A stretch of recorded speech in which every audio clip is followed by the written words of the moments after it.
Léo Feitosa, bem-vindo, meu irmão. Boa tarde. Boa tarde. Obrigado por ter aceito o convite. Boa tarde, Zé Neto, um dos grandes apresentadores do estado da Paraíba, alguém que eu tenho uma enorme admiração, você sabe disso. É uma alegria estar aqui na TV Diário do Sertão. Meus cumprimentos a Nonato, a todos os telenautas que estão ouvindo e também nos vendo através do YouTube, através da TV Diário do Sertão.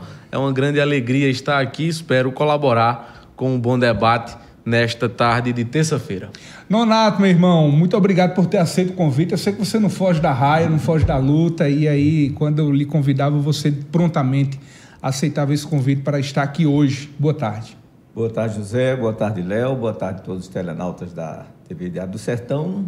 E agradecer o convite, né? Como sempre, a gente está à disposição para levar à comunidade, né, ao povo em geral, os nossos posicionamentos, a nossa visão de fato, em relação até à vivência que a gente tem dentro da política do país, os nossos contrapontos, as nossas opiniões a partir de um entendimento de pesquisa, né, não colocando muito à frente a questão ideológica pessoal, mas vendo o quadro geral, né, que muda constantemente, de acordo com as contingências político-ideológicas do país, e a cada ano a gente tem surpresas, né? A gente tem muita coisa para discutir nesse momento, e desde já só o meu pessoal agradecimento, parabenizar sempre a TV por sempre sair na frente dessas questões, e estamos à disposição para o bom debate e para a discussão dos fatos que interessam à população. E a minha primeira pergunta é justamente essa. Antes da gente falar quem é que sai fortalecido, quem fica enfraquecido depois desse resultado das eleições de 2024, em que o PSD de Gilberto Kassab vai comandar o maior número de prefeituras do Brasil. Nós vemos aí um crescimento da direita, do centrão, de forma acentuada nessa eleição de 2024. De certa forma, um enfraquecimento da esquerda. O próprio Partido dos Trabalhadores, depois desse processo eleitoral, tem feito, inclusive, essa autocrítica, né? Inclusive de nomes importantes do partido divergindo, né? Publicamente, por sinal, né? Depois da eleição de 2024. O Nonato, que integra, inclusive, o PT, né, há muitos anos, vai ter a oportunidade da gente falar sobre isso também. Mas a pergunta primeira é justamente essa. Qual foi, na opinião dos senhores, a ideia, o recado que o eleitor passou para a classe política nessa eleição de 2024? Vale lembrar que nós tivemos em 2022 uma eleição muito acirrada, polarizada, e muitas pessoas apostavam nessa polarização para essa eleição de 2024. Em vários estados e em vários municípios. Qual foi o recado que o eleitor passou para a classe política? Quem é que começa respondendo? Eu vou começar, Zé. Começa aí, Léo. Pela ordem, né? Começou por ele, começa por ele. Vai lá, Léo. Eu penso que o recado que o eleitorado brasileiro passou nessas eleições foi a necessidade de se encerrar com essa polarização ou de ter pelo menos uma diminuição. Na eleição anterior, nas eleições municipais, se tinha muito aquela questão de direita e de esquerda, e a coisa muito polarizada. Na eleição para presidente tentou-se criar uma terceira via e não foi possível.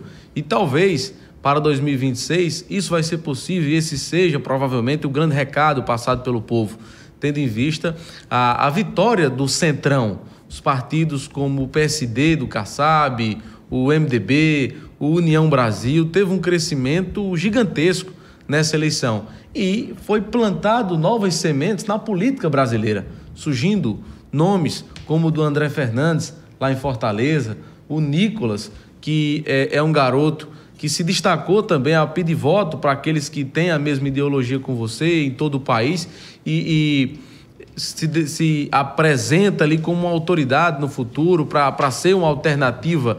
Também o próprio Tarcísio lá em São Paulo, e outras figuras também de esquerda, como o João Campos, que tem uma vitória significativa lá em Recife, já surge como uma alternativa para ser candidato a governador naquele estado, e certamente é uma grande promessa para a política brasileira no futuro, filho de Eduardo Campos, de saudosa memória. Então eu penso que o recado é que o povo está cansado dessa polarização extremista, e que há, a partir de agora, uma possibilidade de uma terceira via ter uma condição de disputar, porque na eleição anterior não se tinha possibilidade de disputa. Talvez uma terceira via, se for criada para 2026, ela entra para disputar uma vaga, para brigar ali com os dois, o Bolsonaro, que representa a direita, o Lula, que representa a esquerda, para brigar por uma vaga no segundo turno. Nonato, concorda, discorda, acrescenta? Eu tenho alguns adendos assim. Primeiro, eu acho que teve um grande derrotado,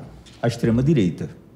O extremismo da extrema-direita, que nós tivemos um advento diferenciado de 2018 para cá, que foi a adentrada no Congresso Nacional de nomes sem nenhuma formação política, que a gente tinha políticos no Congresso que tinha um passado, tinha uma história, tinha um discurso que você parava para ouvir, a gente tinha pessoas que se formavam politicamente nas bases universitárias, participavam de eventos, e hoje não, nós vemos um advento de pessoas no bojo do bolsonarismo serem colocadas na Câmara a partir de lacrações em rede social. Quem tinha milhões de seguidores teve milhões de eleitores, e esse milhões de eleitores não credenciou qualidade para quem foi para lá. Eu tenho o quê? Delegado Éder Mauro, o Evair, o próprio Nicolas, que não teve nenhuma formação política, cheio de processos de homofobia, de ataques histéricos. Ele mesmo fez um ataque, um desrespeito à Marina Silva na Comissão de Meio Ambiente, que eu achei aquilo ali, sabe, dali uma falta de formação e de educação da pessoa, entendeu? Chamando ela foi convidada para o debate na Comissão de Planejamento, uma pessoa respeitada no mundo inteiro, ser tratada, inclusive pelo Evair, que estava na mesa, chamando de adestrada. Quem adestrou você? Pô, a mulher tem uma história longa na política mundial, respeitada mundialmente. Chega um cidadão que entrou agora a partir de lacrações de internet, chamando a figura que está lá de você é despreparado, você é isso e aquilo. E depois, o que é que aconteceu? Nós tivemos um fato novo, que foi essas pessoas que não têm nenhuma formação política, tem apenas o fato de ter entrado lá por 1,5 milhão de eleitores, por ter um público de internet, eles entraram com uma tática que a esquerda dançou. A esquerda não se preparou para poder, pelo menos, combater, e se fez ainda o contrário. Eu vou fazer minha crítica pessoal, que fiz a esquerda, dentro da esquerda, fui execrado por isso, sabe? Fui atacado aqui dentro da própria esquerda, porque eu tocava nessa ferida há muito tempo, sabe? Desse definhamento da própria esquerda, além de não aprender a combater, respeitando demais esse tipo de gente. Certo? O que foi que André Fernando apareceu? Apareceu raspando o caneco no espelho e teve milhões de seguidores.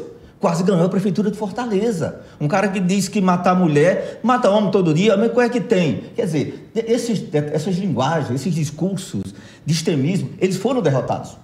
Certo? Derrotados nessa campanha também, Nonato e Léo, algo que a gente viu de forma muito acentuada foi a ausência, digamos assim, dos dois principais personagens da última eleição de 2022. O Lula, que não participou tão ativamente das campanhas, por exemplo, em São Paulo, não participou no segundo turno de forma muito mais incisiva como se esperava. O próprio Bolsonaro também, ali no primeiro turno, ficou se esquivando, indicou o vice do Ricardo Nunes, mas não participou de forma muito mais efetiva. Tanto é que no discurso da vitória o Ricardo Nunes atribuiu como grande líder o governador de São Paulo, Tarcísio. E aí Lula não participou de forma tão incisiva. A que é que vocês atribuem isso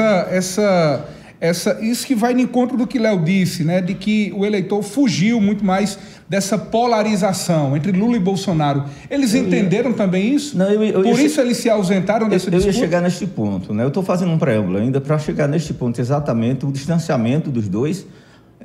O bolsonarismo perdeu de 11 cidades, perdeu em 9, né? Acho que foi de 14, perdeu em 9, uma coisa assim, né? E a gente teve uma coisa estranha dentro da esquerda. Eu acho que o Lula, ele interessou-se muito mais pelo trabalho em cima da coalizão que faz a base do governo, do que do próprio partido, porque o que houve em São Paulo foi terrível. A gente achou que o governo federal iria fazer uma renovação. Eu digo renovação a partir da base, a partir da mudança dos diretórios. Se você teve erros do Partido dos Trabalhadores, que a gente apontava, como aqui em Cajazeiras, a nível de Paraíba, seculares aí, e você assume o poder da condição que foi, você tinha que começar a mudar internamente. A maior das revoluções é a revolução caseira. Se você não fizer revolução na sua casa, você não consegue fazer na rua. Então, se sua casa está desarrumada, você não vai arrumar mais nada. Então, o que é que o governo federal fez? Eu acho que um capricho para manter Gleisi Hoffmann lá, prorrogou os PET por mais 2 anos, mantendo nas direções a velharia que está aí, se fechando em redomas, levando aquele povo, um pequeno número de pessoas para a Praça das Oito Sigas, que era motivo de gozação, e quando chega alguém para fazer uma coisa para trazer e aumentar a participação é tratada de forma então o PT complicada. Esqueceu suas bases. Primeiro que esqueceu bases e depois tomou atitudes muito complicadas. A nível local, por exemplo, o presidente do PT em João Pessoa não apoiou o candidato do Lula. E além de não apoiar, atacou nas redes sociais. Atacou Luciano Cartacho. E junto com o governador apoiou o Nilvan Ferreira em Santa Rita. Vindo para Cajazeiras, apoiou a direita Cajazeiras, que foi o pessoal que mais atacou o PT aqui. Então, essas atitudes deixou o povo assim empolvoroso. O que é que está vendo com o Partido dos Trabalhadores? E a nível nacional, com essa levada toda, a falta de renovação, ela se pôs muito claramente em São Paulo, quando Boulos, que já foi deixado sozinho, quando o único que ficou ao lado de Janones, que é um grande erro da esquerda, é isto, a tática de atacar você, que é do extremismo, que não tem vergonha de mentir, ele chega e diz, você roubou, você é um ladrão. Ele sabe que você não é, ele sabe que vai ser processado. Mas aquele grupo que o cega acreditou. E até para você desfazer a pecha, você está perdido, porque você faz na época da eleição. O que Tarcísio fez com o Boulos aqui, à tarde, ali é um crime eleitoral. Levar o adesivo, levar o candidato e dizer que o candidato adversário tinha ligação, achar os bilhetes apócrifos da Guarda Penitenciária, nem na Federal estava, e dizer que o cara estava vinculado em mandar obrigar a votar no Boulos. Aquilo ali, se não for punido, ninguém pode cometer crimes aí à vontade, que acabou. Mas então, a eleição já acabou, né? Mas nesse caso, prejudicou. E aí, como será essa punição? Então, essa coisa de jogar as mentiras no ar para prejudicar, é uma tática que você devia estar preparado para isso. Preparado, porque a gente já sabe que o descaramento de atacar você naquele momento faz um buraco tão grande no seu prestígio, na sua pessoa, que para você desfazer termina apenas sendo uma nota de rodapé. Então a desgraça está feita. E além disso, quando você esperava uma renovação em São Paulo, chega Boulos com Marta e Marina. Qual é a renovação? As pessoas queriam uma coisa nova nisso aí. Então, ao invés do PT pegar e quando os nomes novos chegam, como foi o caso do próprio Boulos e do Janones, que por uma mentira que foi desfeita lá, certo? O próprio PT disse, nós não vamos nos misturar com essa questão de rachadinha. E para encerrar, o que houve da questão, são várias questões desse tipo, que o PT tomou posições erradas. Quando o cidadão disse que o Janones tinha cometido rachadinha, a própria Grey disse, nós não vamos nos posicionar, tem que ir sim, tem que investigar, porque o cara trabalhou muito na campanha, foi um cara que se doou. Aí quando chega na cariação, ninguém viu isso praticamente. Levaram o cara para a cariação na Polícia Federal e no Ministério Público o cara disse, o senhor falou que o cidadão Boulos tinha praticado a rachadinha da seguinte forma, no Metrópolis. Ele disse, sim. E aí o senhor afirma que ele disse, não. Disse, por quê? Porque na imprensa eu digo o que eu quero e aqui eu tenho a obrigação de dizer a verdade. Mas aí a bagaceira foi feita. Então só o Janones... o prejuízo já tinha sido só feito. O Janones ficou com o Boulos, o PT se afastou. Eu acho que o PT se afastou de Boulos em São Paulo. Léo Feitosa, concorda essa ausência de Lula, de Bolsonaro, isso que o Nonato está trazendo aqui também, de que Boulos ficou sozinho nessa disputa, você concorda ou discorda? Eu concordo plenamente nesse ponto aí, e essa foi uma estratégia, Zé Neto, que aconteceu em várias cidades do país, né? Por exemplo, em João Pessoa, Lula ele deu uma entrevista dizendo que não ia participar da campanha diretamente, principalmente no primeiro turno, porque também tinha como aliado do governador João Azevedo, que tinha como candidato Cícero Lucena. Então, essa postura, ela certamente foi prejudicial do ponto de vista político para o PT. Mas e Bolsonaro? Como eu já tinha dito aqui, Bolsonaro também não participou como se esperava, né? Tendo em vista de que o Bolsonaro é o principal nome da direita, da extrema-direita, disputou com Lula em 2022, já foi presidente, tem um capital político, e aí? Ele não participou de forma efetiva da campanha de Ricardo Nunes. Tanto é que no discurso da vitória, digo mais uma vez, ele enalteceu Tarcísio, e não o próprio Bolsonaro.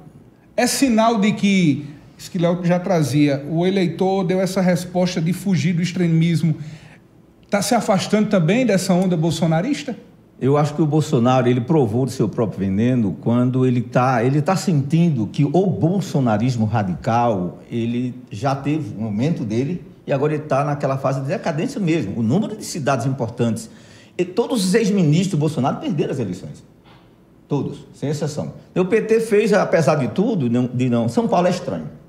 São Paulo é estranho, como o Rio Grande do Sul é estranho, né? Como é que a cidade alagada, com a privatização errada, e querer jogar a culpa para o governo federal, a gente sabe que não foi.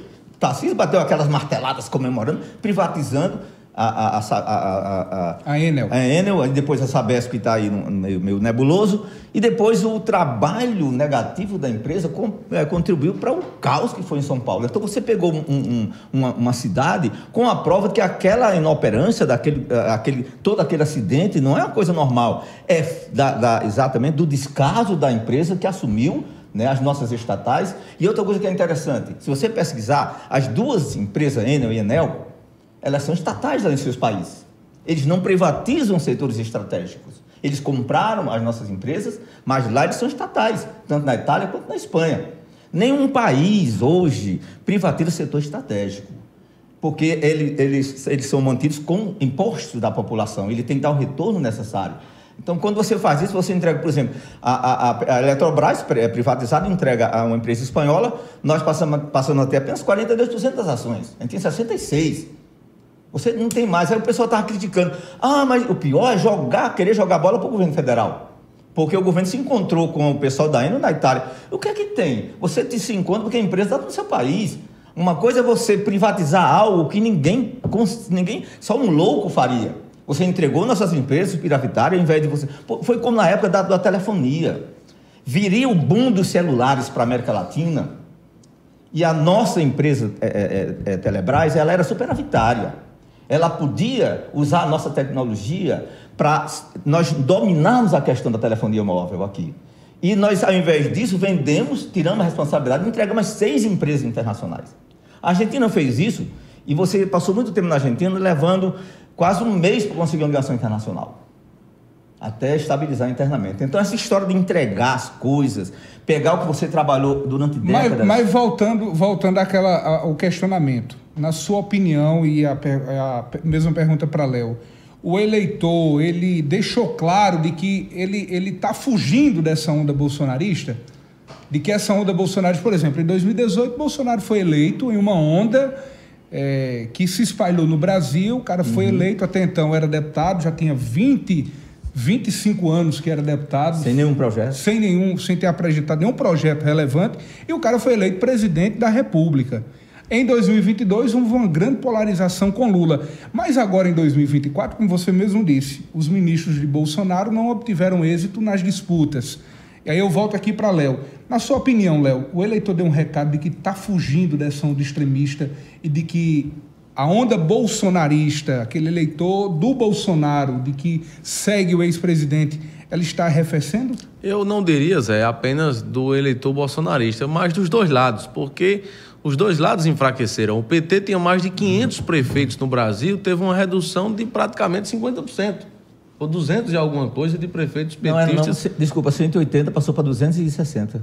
Aumentou? Aumentou, de 180 para 260. Ficou abaixo do esperado ainda. Foi abaixo ainda, mas aumentou, 260, de 184 para 260.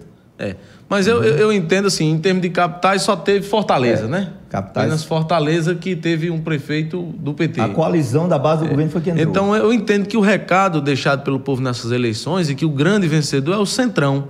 E você observa isso pelos números, pelo número de cidades que o PSD conseguiu eleger prefeitos, o MDB, o União Brasil, os republicanos também a nível estadual, aqui falando da Paraíba, que elegeu 50 prefeitos, a nível nacional também se destacou, e eu vi que foi plantadas sementes de novos atores políticos para o futuro, e que o que era inviável antes, impossível, era de ver uma terceira via que pudesse crescer. Nesse momento já existem alguns nomes que são ventilados dentro do tabuleiro político e, de repente, dentro do debate, podem crescer, e aquela terceira via que sempre existiu na história política brasileira e que esteve ausente, eu digo de forma fortalecida, tem que existir, brigando, que como aconteceu naquela democracia, campanha de Dilma, Aécio e Marina. Marina e Aécio tinha empate técnico, Aécio vence na última semana com uma pequena diferença. Talvez a gente volte a reviver isso nas eleições presidenciáveis de 2026. Nonato, concorda? 2026 a gente pode não ter essa polarização, mas ter um campo muito mais aberto e de possibilidades, inclusive? Eu estava colocando essa questão de Sabesp, que pode parecer um tanto fora do contexto, mas para chegar ao seguinte, a tragédia que São Paulo atravessou na época da eleição, na semana da eleição, que o Rio Grande do Sul atravessou. O pessoal preferiu a enchente à candidata do PT. O pessoal de São Paulo preferiu o apagão e as quedas de árvore e o desmantelho de tudo ao Boulos. O que é que houve nisso? Né? Por que isso aconteceu? E isso atingiu principalmente a periferia. O pessoal não colocou, houve isso em Porto Alegre porque o cara foi inoperante.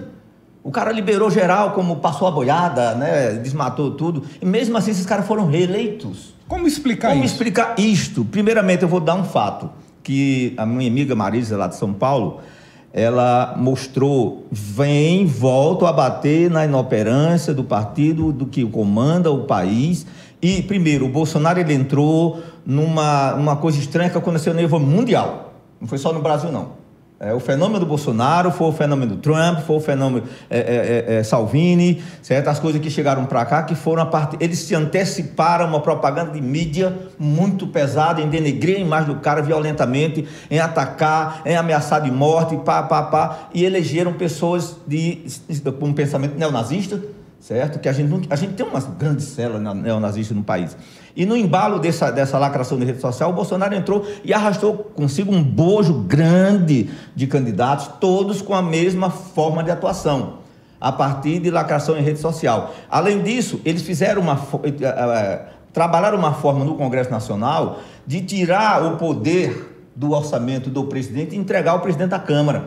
Isso que a gente está vendo agora, que o Bolsonaro dançou com isso, é que a campanha do Bolsonaro ela foi feita toda com o orçamento na mão do Lira, distribuindo sem nenhum controle do governo sobre o orçamento. Quando você não sabe para onde vai o orçamento, o país está ferrado. Você pegou o orçamento público e entregou ao presidente da Câmara. Então ele fez a jogatina política, preparou setores para isso que está agora, que a esquerda não fez.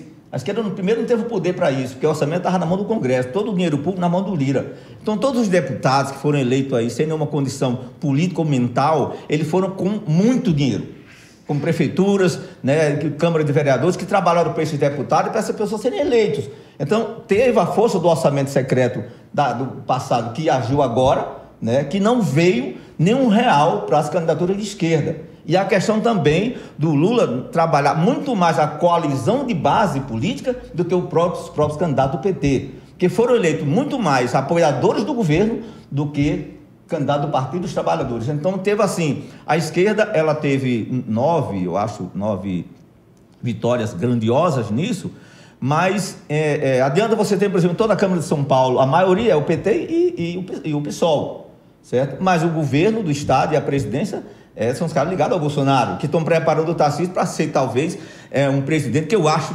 estranho, um cara como o Tarcísio, que, primeiro, ele nem de São Paulo ele não entende nada da parte urbanística de São Paulo. O Nunes, ele tem 9 fazendas em Minas Gerais, uma delas que ele foi conseguida com atestado de pobreza.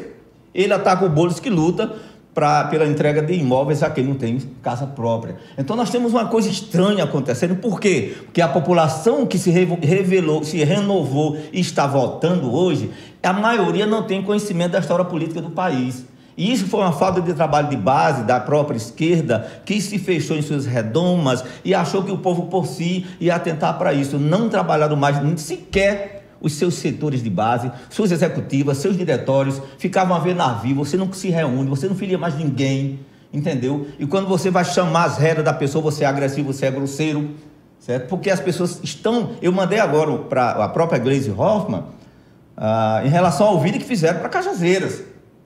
E o cara disse, não, eu estou aqui com a companheira voando para o Acre, mas não há condição, nós temos 1.300 diretórios, não sei onde, se o presidente do PT da Paraíba mandou para mim, eu tinha que mandar. Disse, não é assim não. Não é porque o presidente do Partido dos Trabalhadores de João Pessoa mandou para você que o candidato era esse, que você poderia gravar um vídeo comprometedor e mandar sem saber como é que está a situação aqui. Você sabe? Não, isso é simples de resolver, nós temos tecnologia para isso. Então, isso que você fala, Nonato, vai de encontro também àquilo que as urnas nessa eleição de 2024, ela deixou muito, muito evidente. É verdade que muitos políticos apoiados por essa coalizão da conjuntura nacional obtiveram êxito, mas nós tivemos e essa coalizão ela fortalece o centro. Sim. É verdade que agora essa conta vai chegar ainda mais forte para o próprio presidente Lula no Congresso Nacional. o Centrão, com a força que tem desse resultado das eleições de 2024, vai ter ainda muito mais força para cobrar do governo federal. Na sua opinião, Léo, e depois a gente volta para Nonato, você acredita, Léo, que esse resultado das urnas, fortalecendo, obviamente, o Centrão, vai dar dor de cabeça para o presidente Lula? Não tenho dúvida nenhuma. Até porque, se você observar a lista, Zé Neto, você vê ali o PSD, foi quase 900 prefeitos. Aí você vem o PP, vem ali o MDB, o Republicanos, o União Brasil e o PT vai lá atrás, né? Então, com certeza, o Centrão ele vai ser o fiel da balança, provavelmente, para as eleições de 2026. Assim como foi trazendo o debate para a Paraíba, o Republicanos na eleição anterior, que pode mais uma vez ser utilizado no tabuleiro político para ser o divisor de águas, né? Se na campanha anterior o Republicanos, naquele momento de discussão, decide apoiar Pedro Cunha Lima, poderia ter tido uma virada na Paraíba. E aí decidiram ficar com o governador João conseguiu se reeleger. Então, levando isso a nível nacional, e eu não tenho a menor dúvida que o Centrão vai sim ocupar esse espaço do cenário nacional. E aí, Nonato, como é lidar com esse Centrão ainda mais forte? Boa parte do Centrão está com o governo, da centro, da direita. A direita é respeitada, porque a gente tem grandes nomes na direita. O que não pode ser levado em consideração é o extremismo de pessoas que entraram da forma que eu já falei. Mas nós tivemos o Bolsonaro, que teve um orçamento grandioso para esbanjar e fazer o que quis, e agora, neste momento, o Bolsonaro não teve mais. Isso é um dos pontos que fez o Bolsonaro definhar agora. E ele foi retirado, eu considero ele retirado da disputa. Aí os seus próprios ex-amigos, né, que tomaram a frente do próprio processo de separação do Bolsonaro, estão investindo neles mesmos, nas suas correntes políticas. Eles sabem que aquele tipo de prática não funciona mais. Então, o radicalismo extremo, ele foi derrotado com uma máquina na mão, certo? E agora a questão do próprio Lula, porque nós temos aí uma coisa ainda que não foi colocada. O PT em si, ele perdeu muito. Agora, o Lula, com as articulações, ele saiu grandioso nessa eleição, porque ele não pode confiar, certo, nos grupos que ele está investindo, ao invés de investir no PT. Aí onde está o paradoxo da coisa. Você confiou demais na eleição dos seus amigos que contribuem na sua gestão, porque ele foi obrigado a se aliar com esse grupo para poder ter a governabilidade, porque é muito difícil governar sem a maioria no Congresso. Então você teve que fazer essas coalizões, ter esses aliados. E esses grupos venceram as eleições ao invés do PT. O que é que eu quero dizer? Onde é que eu quero chegar? Teve uma palavra do diretório local aqui que diz que não há lulismo. Quem diz que há lulismo não tem entendimento conjuntural. Eu digo mentira.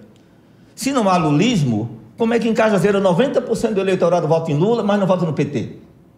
Eis a questão. Quando a gente fala PT, a gente esquece que há um nome aí maior que o PT, que é respeitado mundialmente, que tomou para si a política do país e que, independente se o PT esteja forte ou fraco, ele está em evidência. Ele ainda tem o tino de fazer não conchavos, mas essa junção, ele tem o olho de sacar uma pessoa. Por exemplo, o João Campos, pai, o Eduardo Campos, era, na época, o nome do Lula. Sabia antes do acidente? Era talvez o pessoal dizia, era o herdeiro do Lula, apesar de internamente não demonstrarem, mas era o herdeiro do Lula.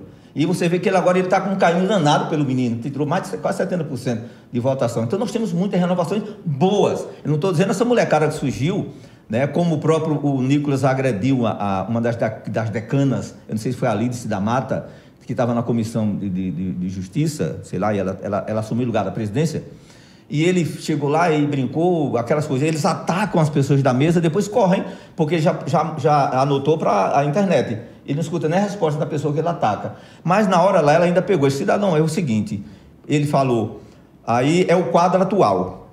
A senhora está falando assim, mas a senhora não tem nem muita moral, porque só tirou 800 mil votos. Eu tirei 1.460.000. Aí ela fez, peraí, tudo bem, você tirou 1.460.000, eu tirei 800 mil votos. Me orgulho muito dos meus 800 mil votos. Porque você ainda é jovem, um garoto, não lembra que há pouco tempo nós tivemos um palhaço que tirou 1.360.000 votos. Isso não credenciou qualidade ao palhaço, que o eleitor dele era um eleitor de qualidade. Portanto, essa história de eu tirar 1 milhão de votos, não quer dizer que aquele eleitor, ele tem o conhecimento e a qualidade de eleger uma pessoa boa, ele se espelha naquele sujeito que está ali. Então nós temos essa demanda, o que tem que ser combatido é isto. E quem está vendo isso, em detrimento que a função de trabalhar as bases partidárias é da conjunção que está em volta do presidente, não é dele. Ele tem que alertar a comunicação, que é terrível. Eu nunca vi uma comunicação tão péssima em toda a minha história do Partido dos Trabalhadores como essa que está vendo agora, certo? Não trabalham direito, quando vai falar as pessoas vêm querer engolir você, certo? E você que está errado. Mas a nível de visão de quem está à frente, eu acho que o fato do Lula estar lá ainda com respeito mundial, que ele retomou, que o país retomou, isso conta muito, até para a política futura. Que a pessoa Vamos trazer agora para nível estadual? Só para encerrar, a pessoa que vai entrar, ela não tem que ser apenas uma renovação, ela tem que ser pessoa completa. Ela tem que ser uma pessoa que tenha um respeito, um comprometimento, e pelo menos a nível nacional, e entender de política mundial, que não é só local. Pois é, e essa conjuntura toda, né, a nível nacional, claro, ficou também evidente aqui na Paraíba.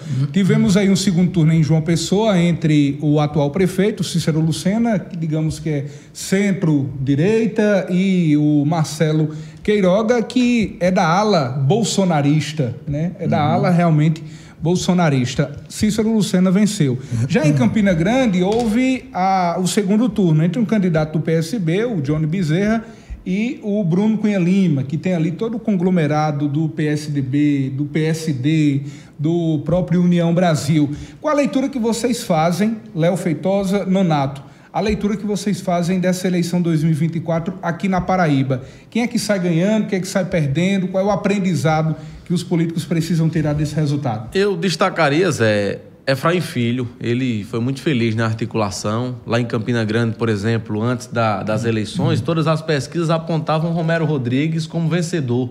E ele foi o grande responsável pela engenharia política de promover aquela união para que Romero não lançasse o nome para prefeito e continuasse no grupo das oposições.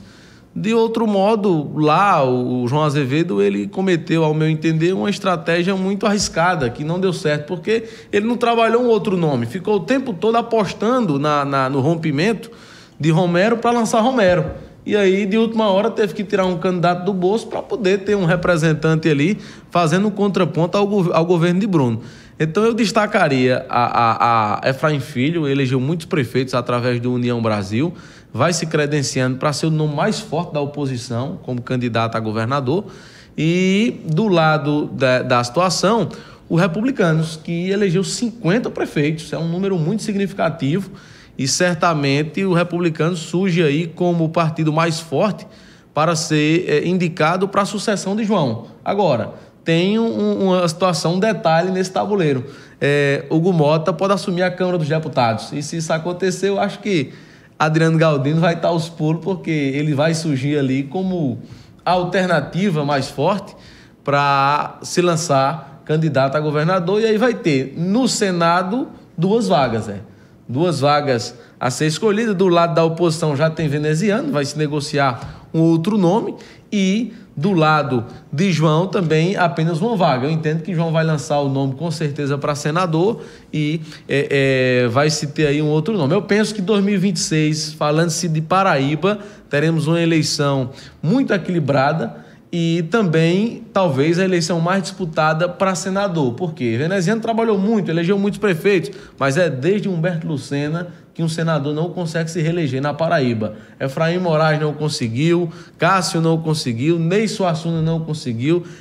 Veneziano vai ter que quebrar essa estatística para se reeleger. João vem como um candidato muito forte, e aí vai surgir certamente outros nomes que são ventilados, como Romero Rodrigues, como um nome do Republicanos que possa surgir posteriormente. Se fala até mesmo em Hugo Mota, se fala em Adriano Galdino, mas eu penso que se Hugo se consolidando essa vitória na Câmara dos Deputados, ele deve querer a reeleição lá para se manter no cargo de presidente da Câmara, que é um cargo muito relevante nacionalmente, inclusive está na linha sucessória do presidente da República. Então, eu imagino... E tem inclusive o aval de Lula, né? Eu imagino, essa eleição, na minha linha de pensamento, que ele, se concretizando a vitória de Hugo Mota como presidente da Câmara dos Deputados, ele não vai colocar o nome à disposição para o governo do Estado ou talvez para o Senado. Vai ser exatamente aquele que vai ser o responsável pelas negociações para que o Republicanos possa ocupar um espaço de relevância, porque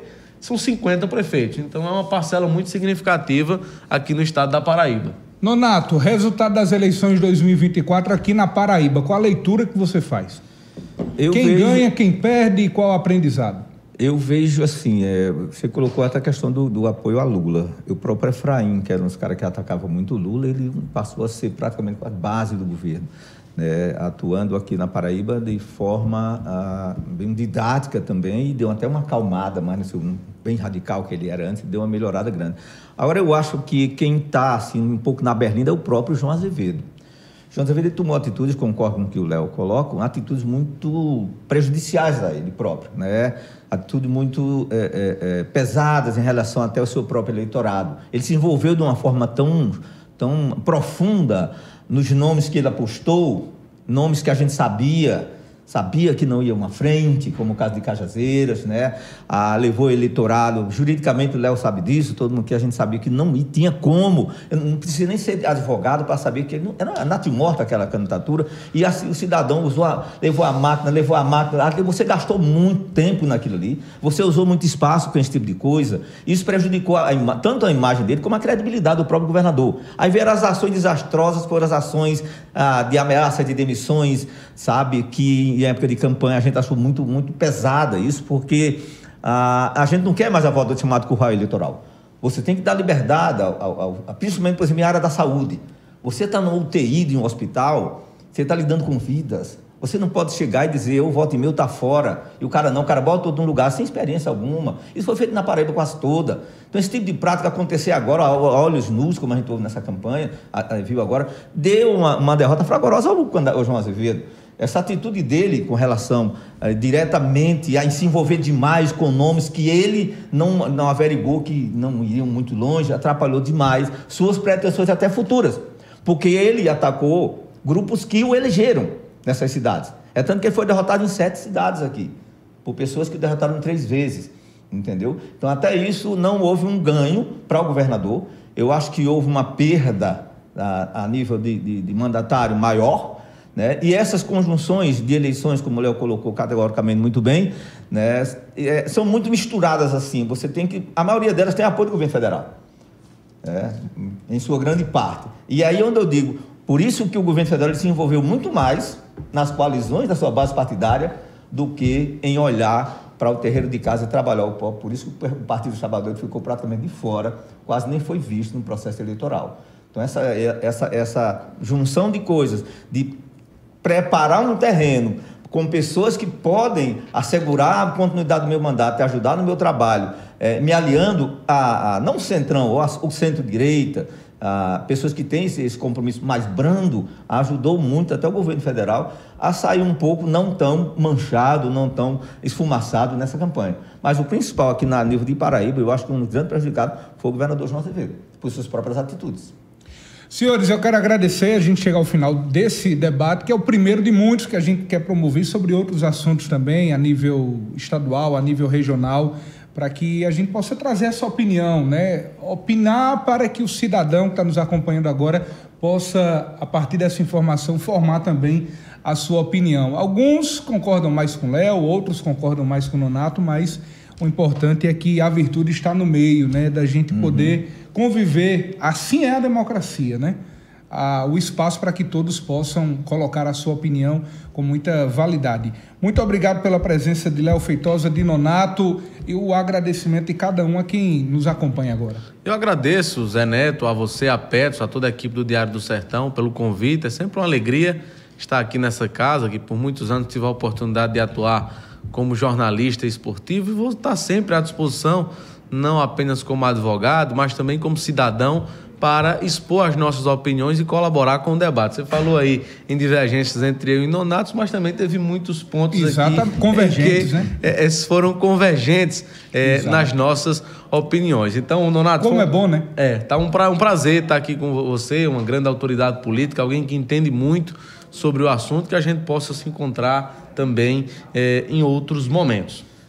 E eu que agradeço, né, pela fala e pelo convite e pelo espaço, e me prontifico a continuar aqui sempre à disposição, como sempre estive, para a gente debater esses temas pertinentes, né, e trazer à luz do dia e da visão histórica desses embates que sempre acontecem, para que a população ela saiba discernir, né, entre o que aconteceu, entre os fatos e nossas opiniões a partir das nossas visões sobre eles, né? E esse espaço é demais necessário e rico, porque a gente esclarece a população de um modo geral, dentro das nossas possibilidades, né, o que está acontecendo. Nossa função é essa. O que é que está vendo? Né? O que é que você tem? A gente encontra pessoas na rua todo o tempo e pergunta exatamente o que é que você acha. E de acordo com a nossa experiência e nosso tempo de vida dentro de movimentos, e a partir do momento que você... hoje tem um radicalismo, você não pode, por exemplo, você tem que se manter, não existe mais aquela história de você se manter dentro da mesma bandeira. Você tem que ser uma pessoa... A sociedade futura é a social-democracia. É o bom de cada coisa. É você aprender a conviver com as diferenças, respeitar os diferentes, respeitar também as experiências e respeitar o resultado dessas experiências. E é assim que a gente tem que levar a vida, e agradecer esse espaço. Mais uma vez, estamos à disposição.